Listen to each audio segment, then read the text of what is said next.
Welcome to the Art of Healing with your host, Dr. Judy Jasek of Animal Healing Arts, and Matt Rowe, myself of ParsleyPet. During our show, we are talking about your pet's health, raw feeding, and alternative treatments for cancer, unexplained illnesses, and supporting your pet's natural ability to heal. Welcome, Dr. Judy, to this week's show. Sometime I'll get my words out clear. Yeah, sometimes the brain, it moves faster than the lips can sometimes. So And sadly, I think I'm plagued with it regularly. Understand that. So how are you? I'm doing good. Like we were talking about pre-show, I'm looking for a little more, I don't know, normalcy in life, if that's possible. Get back to a little bit more like where things were before. I don't know. It'd be nice. I don't know how much is going to happen, but it'd be nice. I hope it's safe. And yes, I think you're seeing a lot of individuals just chomping at the bit.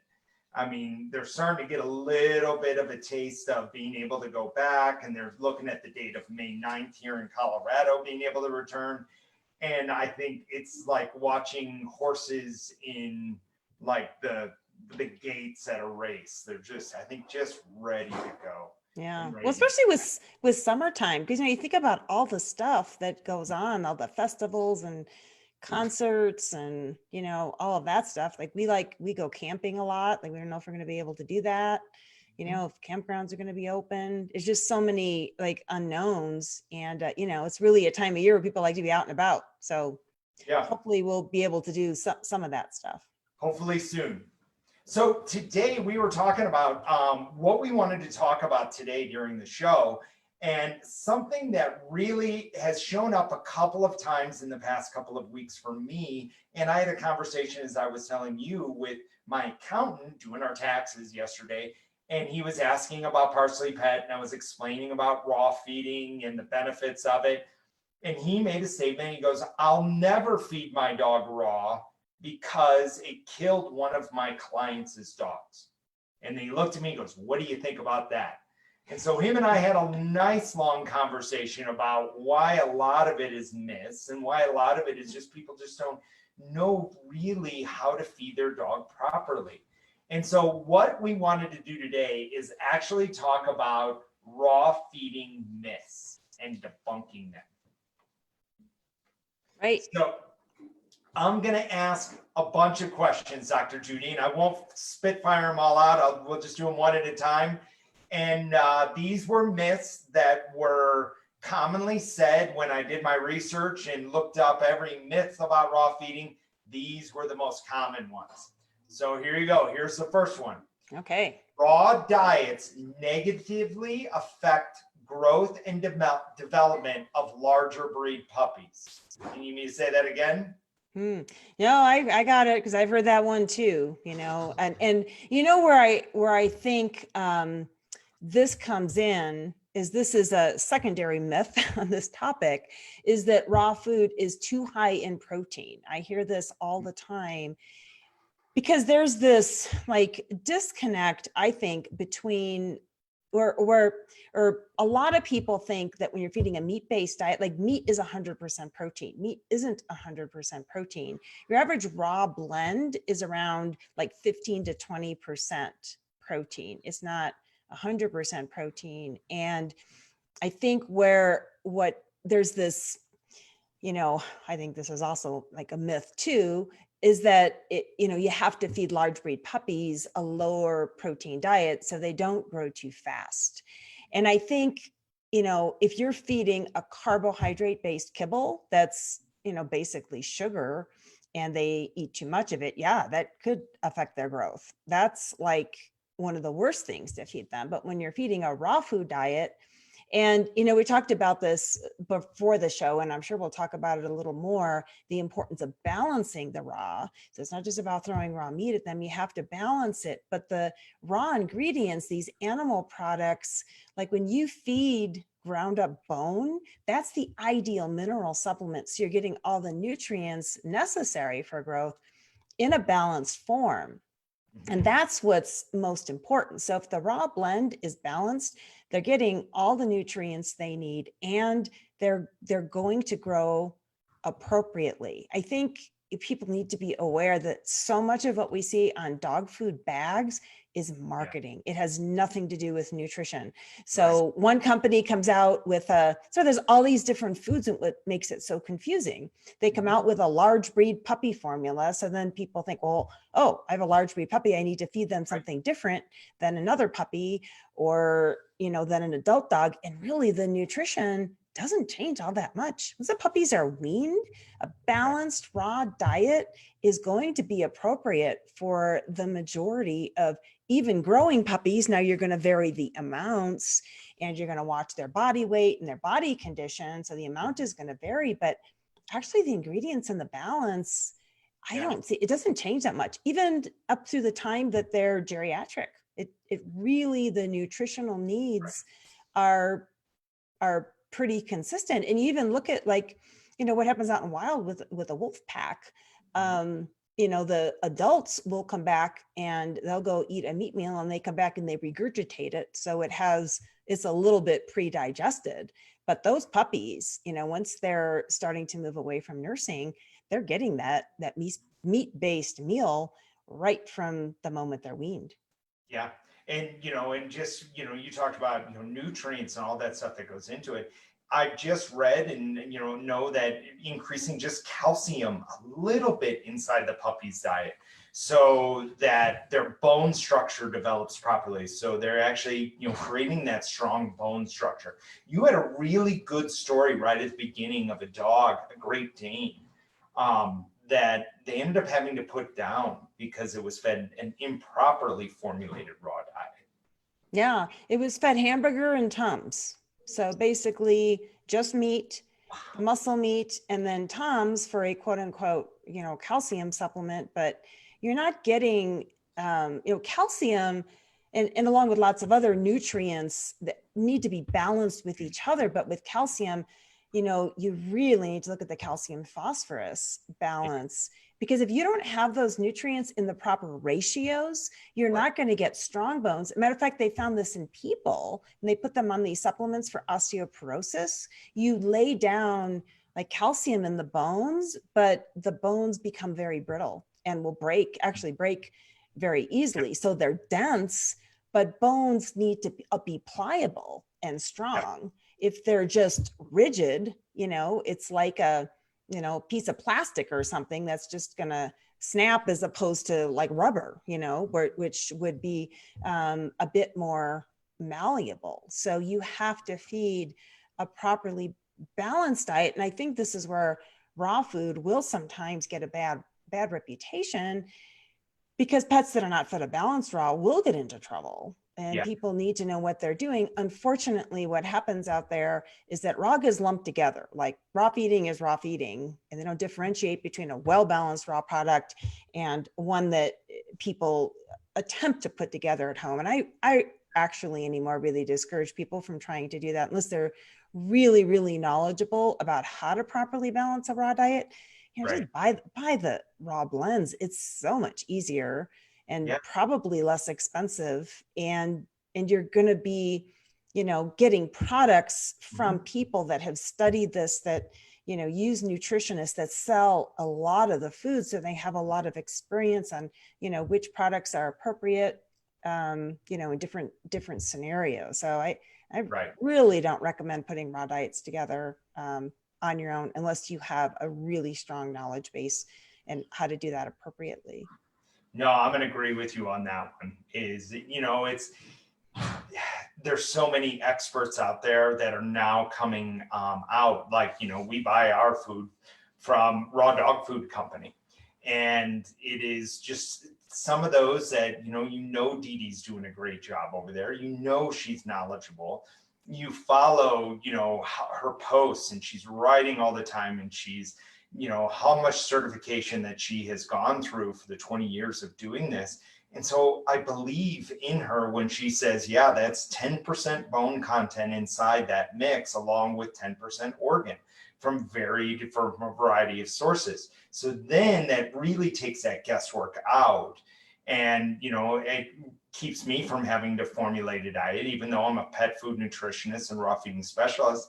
I don't know if I want to formulate Yeah. that. Well, it takes time. It takes time. It takes extra. I mean, you can buy a pre-made blend, thaw it, and feed it versus having to shop, find all the stuff, and then put it together, grind it up. I mean, it would take hours every week to put that together. And why not rely on somebody else who, who's done the homework and has experience feeding their products. And I think another big myth is that doing it on your own is cheaper. If you're getting the right blends and you're getting good quality ingredients, I don't think for a second that it's cheaper. I think it might even be more expensive. Plus you figure your time of running all over town, where are you going to find kidney and spleen? And they even have brain now. She said they're going to start carrying a pork brain product. Like, where are you going to find that kind of stuff out? Not going to find that at King Soopers. You're not. Go to the experts that have the good relationships with the co-packers and the actual processing plants. And so, so you don't have to do that. So next question. Young puppies and kittens should not consume raw bones. Yeah, I don't believe that's true either. I think they should be like well ground, like ground up quite a bit until they have those, bigger teeth for actually chewing them. So they're not swallowing like big pieces. That's like why in the wild, they get the food kind of regurgitated, but the bone is not a problem. And in adult dogs, even like a little bit bigger pieces. I mean, I have a 5-pound Chihuahua. She eats these blends with pieces of bone in it. I never see her cause a problem as long as the bones are raw.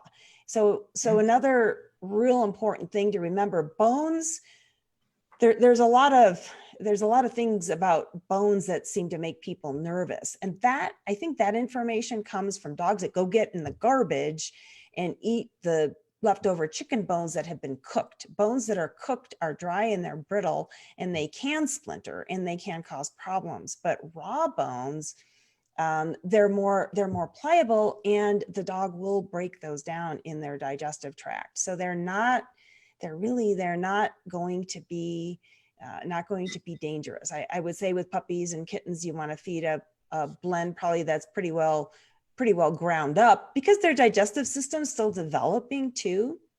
And it's a great time to be feeding it because you're training their digestive tract to be digesting the raw. We just want to ground up pretty well, but yeah, you want that bone content in there. I actually think it's really important for good nutrition. I do too. So, all right. So raw feeding will make pets sick from harmful bacteria. Oh man, that's the one I hear all the time, over and over and over and over again. And A, I don't believe it's true. B, there's not even, for as many times as I hear that, there is no definitive evidence that a pet has actually been made sick from the bacteria in raw food. It is all presumptive. And it comes to a large degree from the veterinary profession, because I hear this from clients all the time. Their pet gets sick, they take it in, say it's got diarrhea, they're feeding raw. Oh, well, your pet has salmonella or E. coli, and they're not even testing. Like the only way to know that definitively is you would have to culture the food, what bacteria growing in the food, is that same bacteria in the intestinal tract of this dog making it sick. And that doesn't ever happen. That testing never happens. It's all presumptive. And it's not true. These raw dog food companies, this is another big advantage of getting a commercial raw dog food blend. They are so highly scrutinized by the FDA. Their products have to be clean because they're getting checked all the time. And if if the FDA comes in and finds bacteria, even if it's not a disease-causing bacteria, their plants can be shut down. It can be really devastating for these companies. There's actually more bacteria probably in your grocery store foods because the intent is that those are going to be cooked. And so they allow more bacteria in those than they do in the average raw pet food that is intended to be fed raw. So I do not believe that. I hear it all the time that is blamed, like raw food automatically is contaminated with bacteria, and it's not true. And anybody that hears that, if they would be so inclined to challenge the person that tells them that, like, where's the evidence that that's actually true? And I've yet to see it. I don't know, Matt, have you ever seen direct evidence that that's actually true? That raw, I mean, No. show me definitive proof that a dog died from a bacterial contaminated raw food. I've yet to see that definitively proven.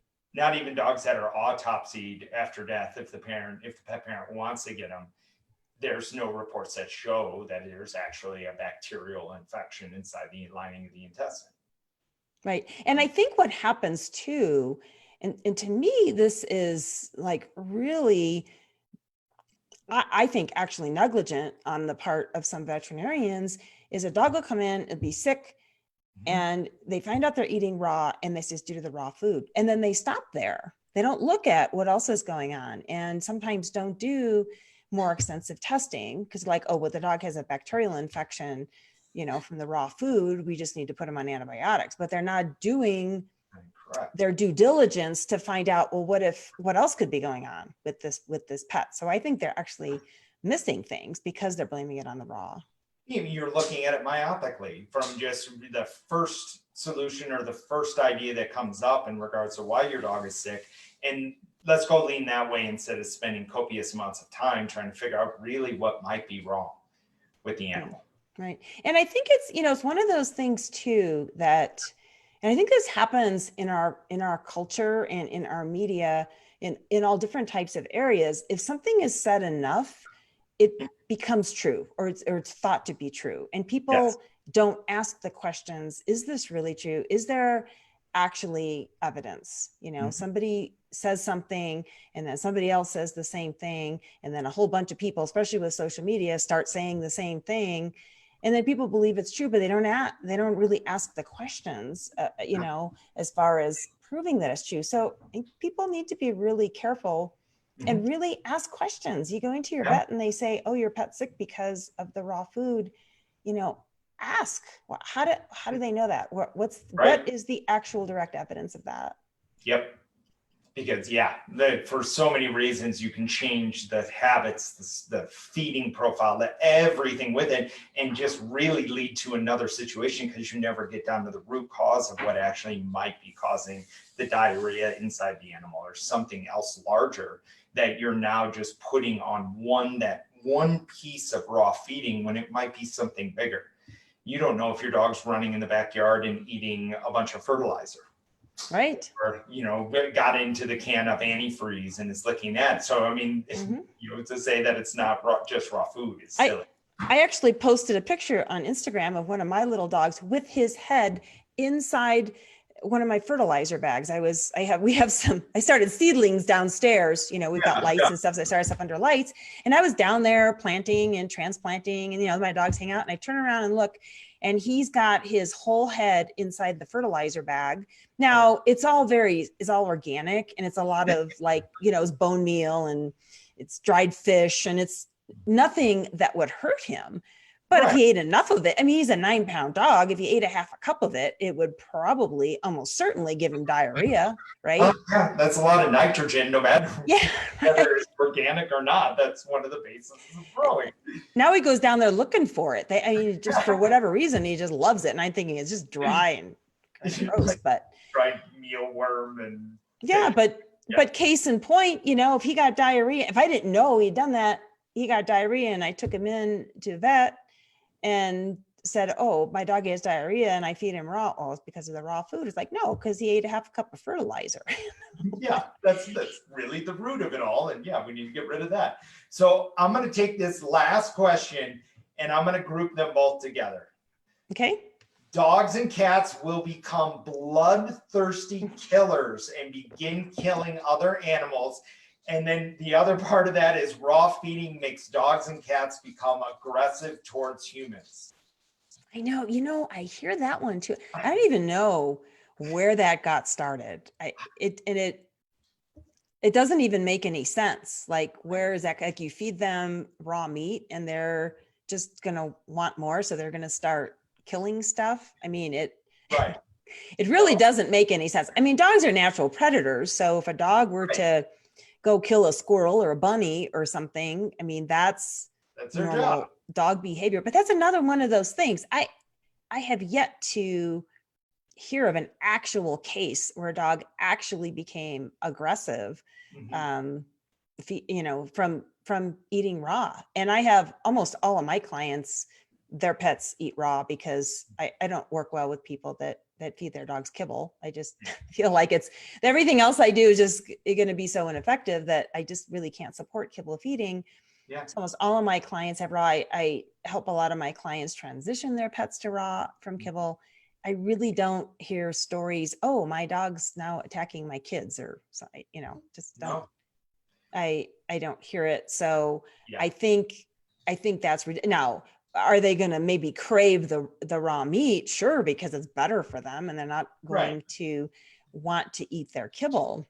Yeah. But yeah, that's another one of those things. If there was an actual story where that happened, I would ask what else Mhm. is going on that might have affected the dog's behavior, such as I see dogs, I've actually seen dogs get aggressive after getting a rabies vaccine. So did we do a rabies vaccine around the same time? What else is there's always more to the story. You start asking questions, there's always more to the story, and this just kind of closed-minded way of thinking when it comes to raw just Right. drives me crazy. Because on the flip side of all of this, and I am so dedicated to promoting raw feeding, is I see pets get so much healthier on it. Mm. And I see cancer patients surviving longer, and dogs of all ages just doing better and thriving and maintaining healthy body weights, and they just do so much better on it. And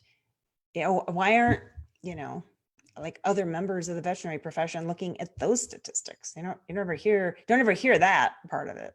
Right. And you make a great point. I mean, to think that your dog is going to become more aggressive based upon them eating a meat-based product is like saying your dog's going to become a TV pot smoking junkie because they're eating kibble that's high in carbohydrates and sugar. Right.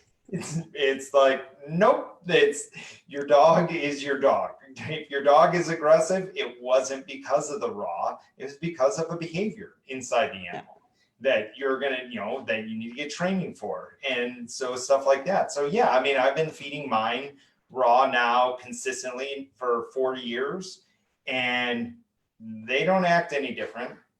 He still jumps the fence. He's still, he's angry at Labradors, loves every other dog, but it's just something inside their personality, because they're like us. We all have different personalities, and so do they. Yeah, And right. so it's just And the raw isn't likely going to change that no. personality. They're going to be healthier. They might, feel better. They might jump the fence more because they have more energy because they feel better. But It's it's stronger, lighter. not Yeah. because he likes the way Labradors taste. Yeah, no. Yeah, it isn't anything. He doesn't think at some point that's where his raw food is coming from. It really just is. They're like, yeah, they look at it as, because if they were wild, they go out and get the rabbit. They Yeah, wouldn't right. go to a kibble plant and figure out and be sitting outside trying to figure out how to get more kibble. They're not going to be grazing in the cornfield They're for not grazing lunch. They want the rabbit that's grazing in the cornfield. Exactly, right. Yeah. So thank you very much for debunking some of these myths, Dr. Jasek. I truly, truly appreciate it. So if anybody out there wants to get in touch with you, what is the best way for them to get in touch with you, Dr. Judy? Well, a couple of different ways. First of all, you can check out my website.